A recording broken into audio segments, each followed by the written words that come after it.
To the latest on the aftermath of Hurricane Irma, the roads have reopened for thousands of residents of the lower Keys. However, the recovery and the journey back to normalcy will be long and hard. Life there will be very different because of the devastation to the infrastructure. In many areas, there's still no electricity and not enough water. In fact, the county has issued a directive to restrict water for essential use only.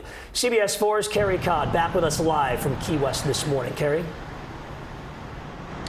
Good morning. We're here with Roman Gastesi, Monroe County Administrator. Roman, thank you for taking some time to talk to us this morning.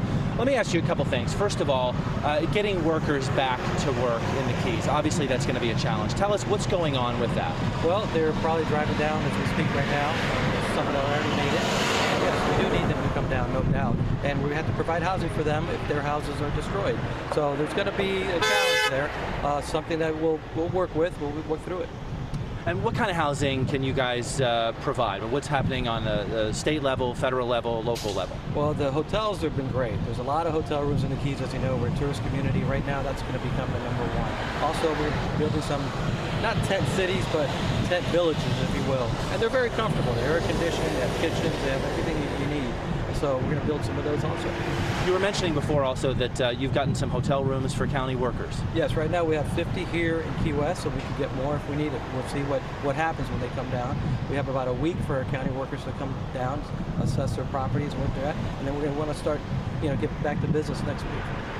When we were going through some of the lower Keys, Big Pine, Ramrod, Cudjoe, we saw extensive damage to some homes, but other homes that had newer construction, were built up off the ground several feet, seemed to fare very well. Talk to me about that process, that evolution of building, and how that's going to impact the rebuilding, especially of the lower Keys. Well, you've seen it. You saw it yourself, and I know you guys have reported on it. It's just going to accelerate that evolution that you talk about. It was happening naturally. Folks were rebuilding to the new standards. Now, most of the homes are going to be rebuilt to the new standards, if not all of them.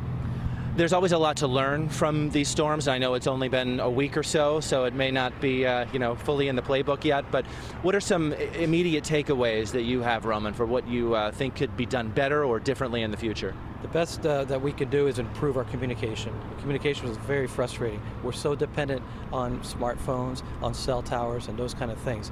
The good old-fashioned landlines worked well.